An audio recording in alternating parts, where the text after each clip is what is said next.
Welcome back, friends, to your YouTube channel. Today we are going to discuss about a girl with a basket.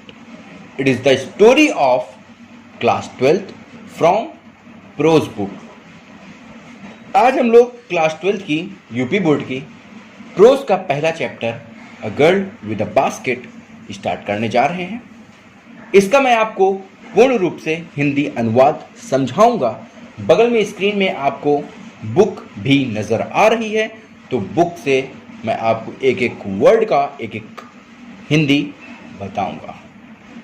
आप लोगों को करना बस ये है, अगर आप नए हैं तो इस चैनल को सब्सक्राइब करना है, पुराने हैं तो इसको शेयर करना है, नए वालों को भी शेयर करना है, और इस वीडियो को लाइक करना मत भूलना। आप लोग लाइक नहीं करते हैं, ठीक है।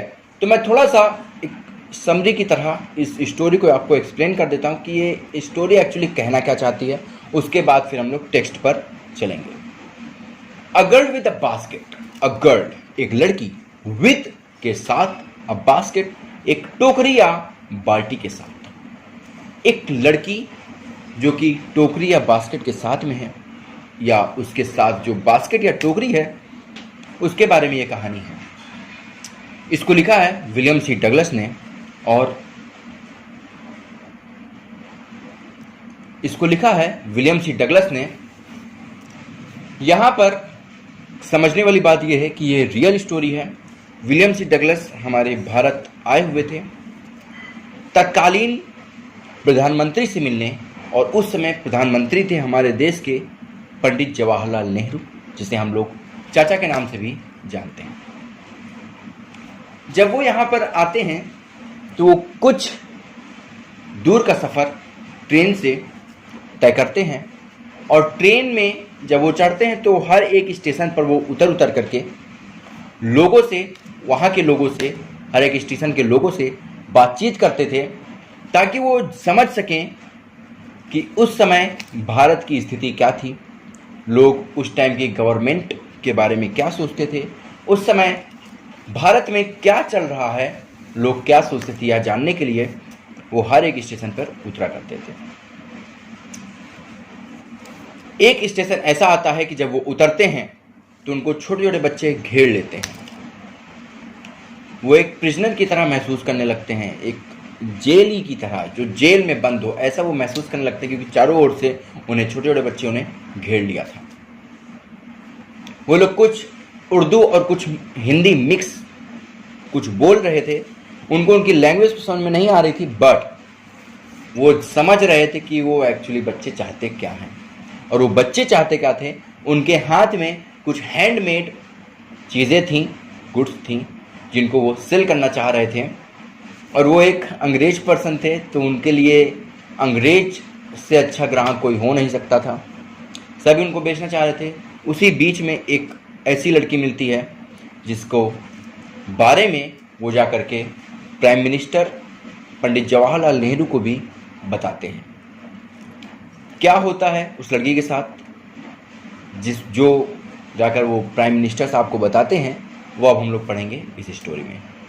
तो शुरू करते हैं। Have we go. तुम्हारा नोट आ गया है इसमें।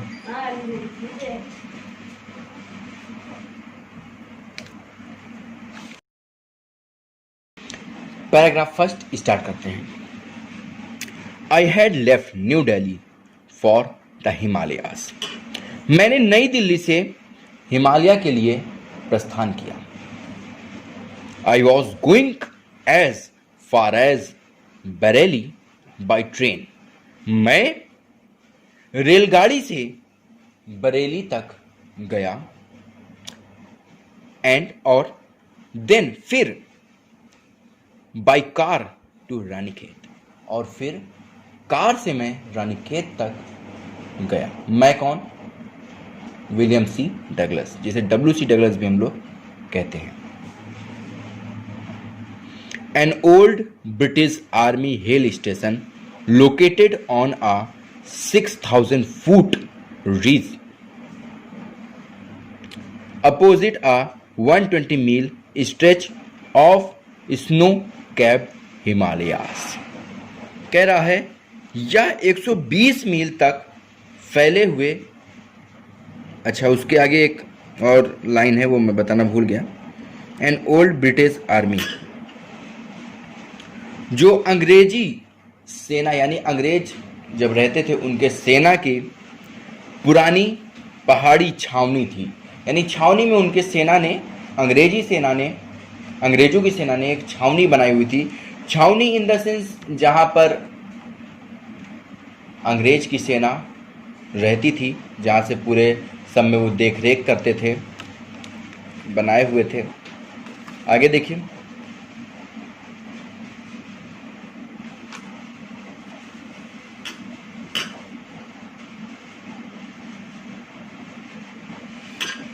वहां से यह 120 मील तक फैले हुए बर्फ से ढके हिमालय के सामने एक 6000 फीट ऊंची पर्वत श्रृंखला पर स्थित है। आगे देखिए, the train was slow, train बहुत ही स्लो थी, एंड और it stopped at all the ways station, और ये हर एक स्टेशन पर रुक रही थी। एट एवरी स्टॉप, हर एक स्टॉप पर। I swung open the door of my compartment and walked the platform. कह रहा है हर एक स्टेशन पर, प्रत्येक स्टेशन पर मैं अपने डिब्बे का दरवाजा खोलकर प्लेटफॉर्म पर टहला करता था, टहल रहा था। The platforms were packed with people, Sikhs, Muslims, Hindus, soldiers, merchant, priest, porters, beggars, hawkers. जो स्टेशन थे वो पूर्ण रूप से खचाखच भरे हुए थे। किनसे किनसे? सिख से, सिख मतलब जो सिख लोग होते हैं, सरदार लोग, मुस्लिम से, मुस्लिम लोगों से, हिंदू से, हिंदुओं से, सोल्जर्स यानी सैनिकों से, मर्चेंट यानी व्यापारियों से, प्रीस्ट मतलब पुजारियों से, पंडितों से, बेगर्स यानी कि भिखारियों से, पोर्टर्स मतलब कुली से, पोर्टर मतलब होता कोई सामान को एक जगह से दूसरी जगह ले जाने वाला, कुली से, बेगर्स से यानी भिखारियों से, हॉकर्स यानी फेरी वाली से, फेरी वाले वही होते हैं किसी सामान को एक जगह से दूसरी जगह ले जा करके बेचते हैं, फेरी वालों से और भी लोगों से। Almost everyone was barefoot, barefoot का मतलब होता है नंगे पैर। ऑलमोस्ट यानी लगभग, ऑलमोस्ट एवरीवन लगभग हर कोई, वॉज था, बेयरफुट नंगे पैर, एंड ड्रेस्ड और पहने हुआ था, इन लूज वाइट गारमेंट, और उन्होंने ढीले सफेद कपड़े पहने हुए थे। आई would ask at least 3 people before I could find one who spoke English. मैं कम से कम 3 व्यक्तियों से पूछताछ करता था, तब मैं किसी एक ऐसे इंसान को पाता था जो इंग्लिश बोल सकता था। I would ask at least 3 people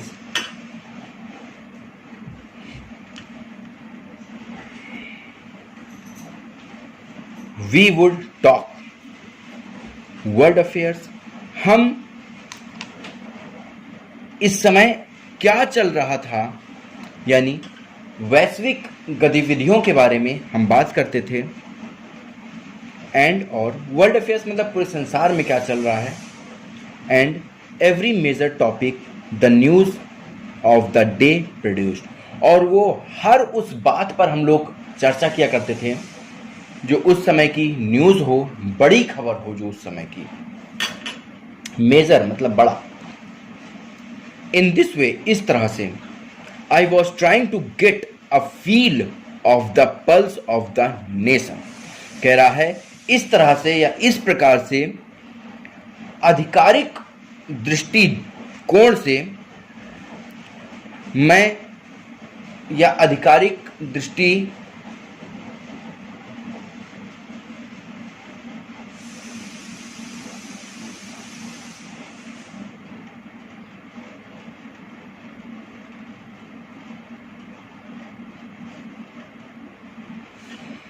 I was trying to get a feel of the pulse of the nation, checking opinions against official attitude and reports. कह रहा मैं इस तरीके से आधिकारिक जो रिपोर्टें हुआ करती थी, यानी जो उस समय के नेता थे वो जो बताया करते थे कि हमारा देश ऐसा चल रहा, हमारे लोग इतने खुश हैं या इतना बुरे हाल हैं, यहाँ पर कोई बुरे हाल तो बताएगा नहीं अपने। तो मैं जानने की कोशिश कर रहा था कि जो सरकारी घोषणाएं होती हैं वो सही हैं या गलत, और इसी तरीके से मैं उन लोगों के अंदर के जो राष्ट्र के लिए जो उनका प्यार था वो भी जानने की मैं कोशिश कर रहा था। आगे देखते हैं अगले पैराग्राफ पर। द रूट वह रास्ता या मार्ग ले through one of the richest of India's agriculture areas. कह रहा वो जो रास्ता था वो भारत के सबसे ज़्यादा विकसित कृषि प्रधान क्षेत्रों में से एक था, यानी वहाँ पे कृषि का सबसे ज़्यादा काम हुआ करता था, खेतों का सबसे ज़्यादा काम हुआ करता था। This was the plain of the upper Ganga river. कह रहा है यह ऊपरी गंगा नदी का एक समतल मैदान था, प्लेन समतल, 1000 feet above sea level but tropical।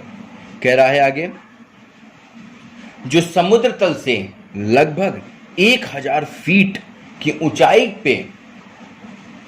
ऊंचाई पर होने के बावजूद भी अत्यंत गर्म था, यानी कि वो सी लेवल से यानी समुद्र के लेवल से वो 1000 फीट ऊंचाई पर था, तब भी वो क्या था, बहुत गर्म हुआ करता था गंगा नदी का पानी जो था। आगे देखिए,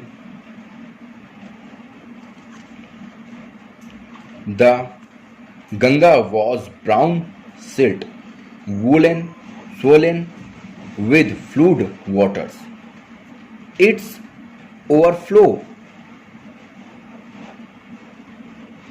inundating thousands of acres of rice।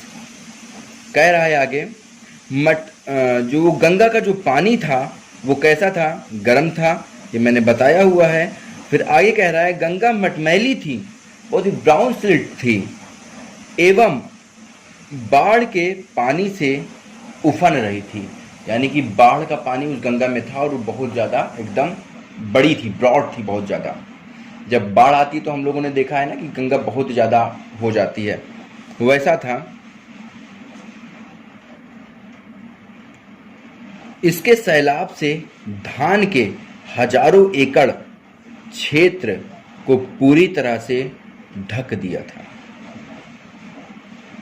यानी वहां पर बहुत सारे चावल की खेती हुई थी, लेकिन अब बाढ़ की वजह से गंगा जी में इतना ज़्यादा पानी आ गया था कि उनके पानी ने सारे खेतों को बिल्कुल ही ढक दिया था। आगे देखिए,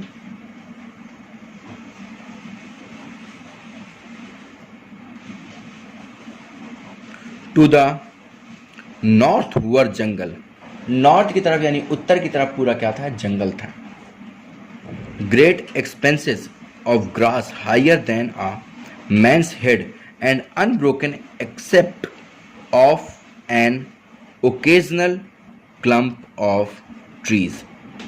कह रहा है उत्तर की तरफ क्या था, पूरा घना जंगल था, और उत्तर की तरफ जो जंगल था उसमें क्या थी, बहुत लंबी लंबी घास थी, इतनी लंबी घास थी जैसे कि किसी इंसान के हेड से ऊपर जा रही थी, यानी इंसान की जो लंबाई होती है 5 साढ़े 5 फीट एक नॉर्मल लंबाई होती है भारत में, तो उससे भी ज़्यादा ऊंचाई, उससे भी ज़्यादा ऊंची घास उस जंगल में लगी हुई थी, बहुत बड़ी बड़ी घास थी और पूरी तरीके से जंगल को ढकी हुई थी, फैली हुई थी पूरे जंगल में। आगे कह रहा है इसके बीच बीच में बड़े पेड़ों के झुरमुट मतलब समझते हो क्या, कि जब कोई पेड़ सूख जाता है तो उसको झुरमुट बोलते हैं, जिसमें बाघ, clump of trees, the home of tigers, elephant, Python and cobras. जो कि घर था, वो जंगल घर था किसका किसका, टाइगर्स का, बाघ का, एलिफेंट हाथियों का, पाइथन्स अजगरों का, कोबरा कोबरा जो स्नेक होता है उनका। Everywhere else there was flat land running to the horizon but dotted here and there by the sacred banyan trees of by rows of pakar trees. कह रहा है वो बाघ, हाथी, अजगर, कोबरा इन सब का वो घर था और बाकी हर स्थान पर समतल मैदान था, फ्लैट एरिया था, बिल्कुल समतल मैदान था। जो दूर से क्या हो रहा था, क्षितिज तक दिखाई दे रहा था। यानी जहां से वो देख रहा था बिल्कुल अंत तक केवल वही मैदान ही उसको दिखाई दे रहा था, बिल्कुल फ्लैट मैदान, वो इतने बड़े एरिया में था।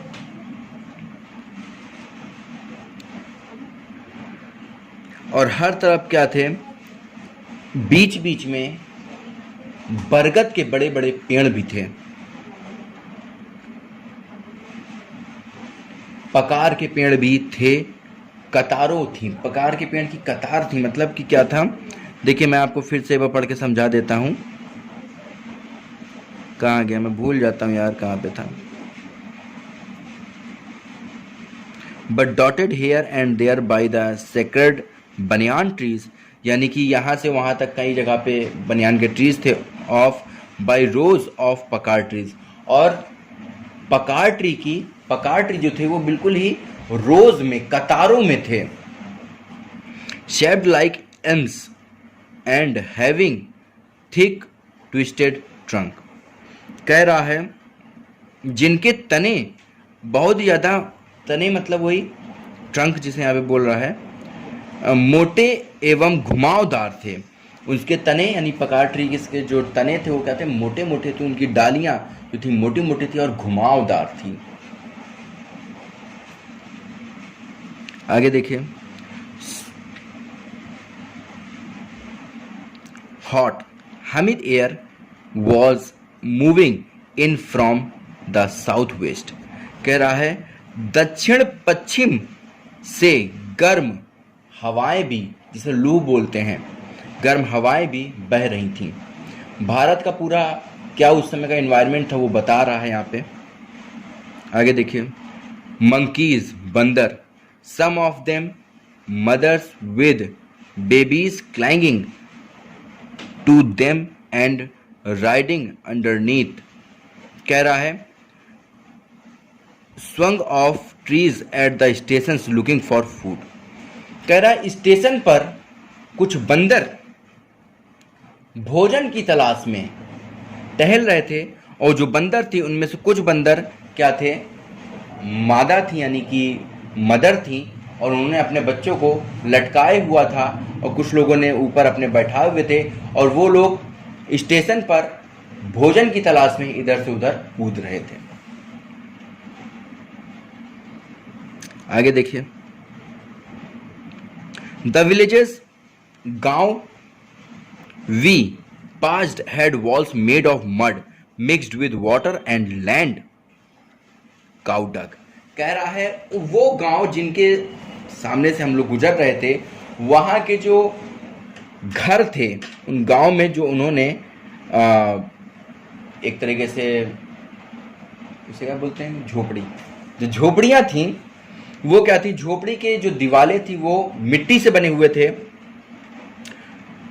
And walls made of mud, मिट्टी से बने हुए थे, मिक्स जिसमें मिला हुआ था, विद वाटर, पानी उस मिट्टी में मिला हुआ था, एंड और गाउ डग यानी कि गाय का गोबर भी उन मिट्टियों में मिला हुआ था। यानी उस गांव के, जब गांव के एरिया से वो लोग गुजर रहे थे तो वहाँ पे जो उन्होंने झोपड़ी देखे, घर देखे, तो वो घर जो थे वो कैसे थे, घरों की दीवारें जो थीं वो काउ डग यानी कि गाय के गोबर से, मिट्टी से और पानी से, इन सब के मिक्सचर से वो घर की दीवारें बनी हुई थीं। Their peaked roof were thatched bundles of grass tied to bamboo poles stretched across the rafters. कह रहा है इन घरों की, इन झोपड़ियों के जो घर थे, झोपड़ी जैसे जो घर थे, उनकी जो टॉप यानी कि रूफ जो थी, यानी उनकी जो छत थी, तो वो कैसे थी? अच्छा, उनकी छत जो थी वो नुकीली टाइप की थी, इस तरह की थी, यहाँ से जैसे नुकीला निकला हुआ उस तरह की नुकीली छत थी, और उनकी छत पर छप्पर लगा हुआ था।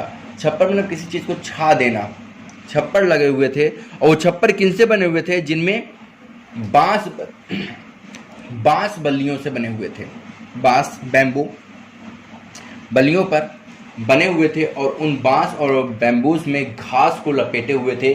किसी तरीके से इन लोगों ने सेटिंग करके उसको बनाया, क्योंकि हम लोग के लिए तो बहुत ही आम बात है, हम लोग अपने गांव पे जाते हैं तो इस तरह के घर देखते हैं, लेकिन अब कोई अंग्रेज है, वो भी अमेरिका का अंग्रेज, तो उसके लिए ये सब बहुत ही अजीब चीज़, बहुत ही नई चीज़ है कि वो इस तरह घर देख रहा है, मिट्टी से बना हुआ घर देख रहा है, तो उनके लिए बहुत ही नया था। तो वही वो डिस्क्राइब यहाँ पे कर रहे हैं कि इस तरह के हम लोगों ने घर देखे वहाँ पर। आगे देखिए, दैट डे, उस दिन, the pumpkin vines that grew over them were in bloom. कह रहा है उनके उस दिन दीवारों पर, यानी उन जो घर दिख रहे थे उनकी दीवारों पर क्या थे? द पम्पकिन वाइन्स, यानी कि कद्दू जो होता है उसकी लताएं फैली हुई थी उनकी दीवारों पर। ग्रीव ओवर देम, जिनके ऊपर निकले हुए थे, वर इन ब्लूम, जिनके ऊपर कुछ फूल भी निकले हुए थे, ब्लूम कर रहे थे, फूल खिल रहे थे। Trailing streaks of yellow over drab walls. कह रहा है वे मटमैली दीवालों में पूरी तरीके से फैली हुई, टेढ़ी मेढ़ी तरीके से फैली हुई, तो सीधे सीधे चलेंगे नहीं, टेढ़ी मेढ़ी तरीके से फैले हुए थे, जिसमें पीले पीले फूल भी निकले हुए थे, और वो टेढ़ी मेढ़ी रेखाओं की तरह नजर आ रहे थे। अभी तक इन्होंने जो वो देख रहे थे वो डिस्क्राइब कर रहे हैं। अब चलते हैं अगले पैराग्राफ में। आज केवल यही एक लास्ट पैराग्राफ पढ़ाएंगे, उसके बाद फिर पार्ट 2 में हम लोग बात करेंगे इसके आगे की। आगे चलिए देखते हैं पैराग्राफ 3। एट वन स्टेशन, एक स्टेशन पर, my routine of talking with the people was interrupt. जो मैं लोगों से बार बार बात कर रहा था हर एक स्टेशन पर उतर करके, उस रूटीन में मेरे रुकावट उत्पन्न हुई। कैसे? As soon as I alighted, a group of young children gather round me. कह रहा है जैसे ही मैं डिब्बे से नीचे उतरता हूं, छोटे छोटे बच्चों के एक ग्रुप ने मुझे पूरी तरीके से चारों ओर से घेर लिया। दे वर सेलिंग बास्केट्स, वो बास्केट्स बेच रहे थे। Hand woven read basket with simple design and pattern. कह रहा है वो लोग क्या क्या बेच रहे थे?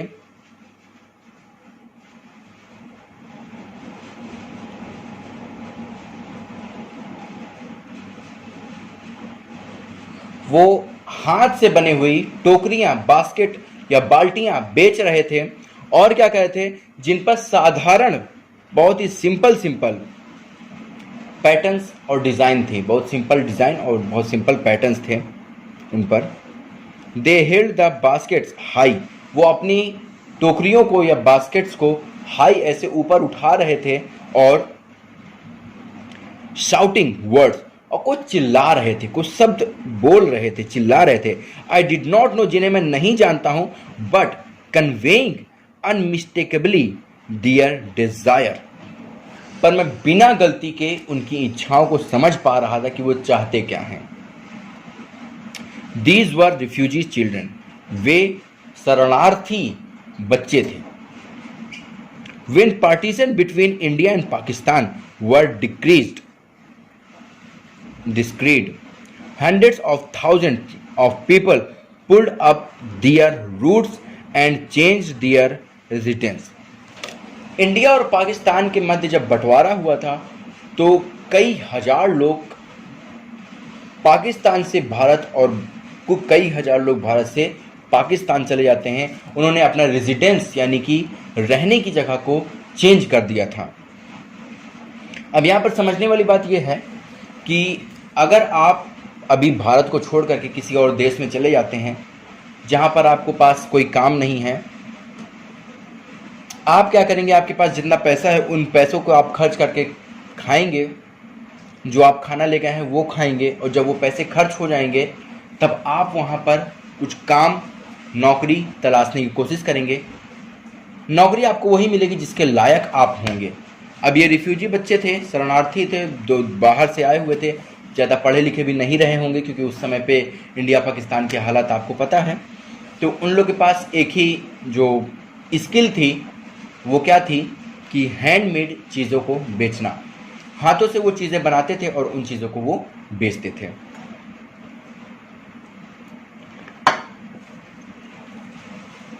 तो आपके पास जो स्किल होगी आप उसी के दम पे आप नौकरी पाने की कोशिश करेंगे। तो उन लोगों के पास जो स्किल थी उसी के दम पे वो अपना गुजर बसर करने की कोशिश कर रहे थे। चलिए आगे देखते हैं।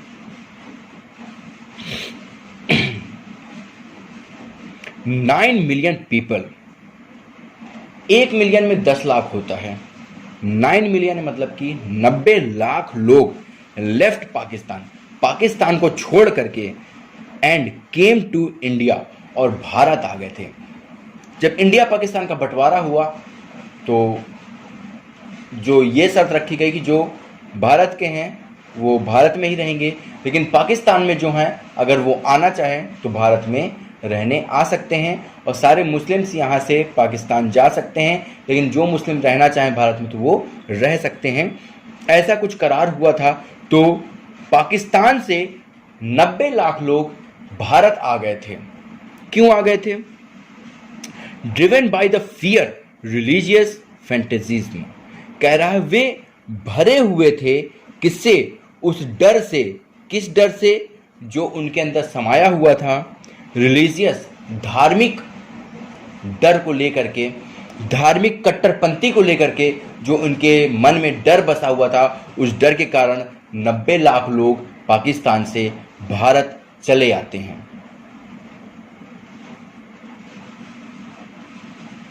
They were poor people to start with, वे बहुत ही गरीब थे जिसकी वजह से वो जितना पैसा उनके पास था उससे वो स्टार्ट कुछ भी नहीं कर सकते थे,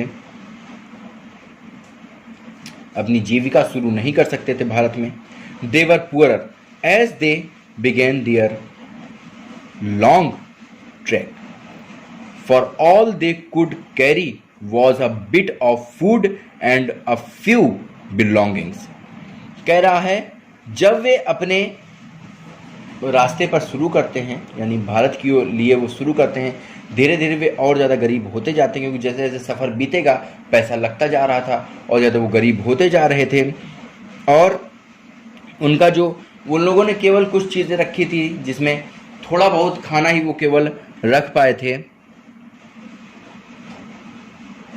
carry was a bit of food, वो थोड़ा सा खाना ही अपने पास, भाई एक आदमी कितना खाना रख लेगा, और दूसरी चीज़ अगर ज़्यादा खाना रखेंगे तो ख़राब हो जाएगा, वो किसी काम का नहीं रह जाएगा। And a few belongings, belongings मतलब उनसे जुड़े हुए कुछ सामान जो उनकी बेसिक नीड्स हैं, कपड़े वगैरह, वो सब भी उन्होंने लिए हुए थे।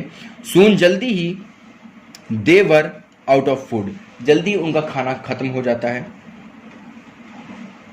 A few days after they started, जब उन्होंने शुरू किया उसके कुछ दिनों बाद ही उनके पास जो खाना होता था वो सारा खाना खत्म हो गया। They begin to fall by the way side, weak from the weakness of hunger and died where they fall. कह रहा है they begin to fall by the way side, वो रास्तों के किनारे पर गिरना शुरू हो गए।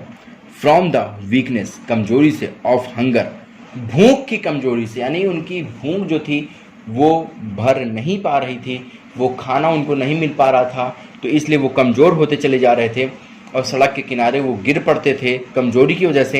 And died where they fell, और वहीं पर वो मर जाते थे जहाँ पर वो गिरते थे, यानी वो बिना खाना के बिना पानी के इतना कमज़ोर हो चुके थे कि जहाँ भी वो गिरते थे वहीं पर उनको मृत्यु हो जाती थी।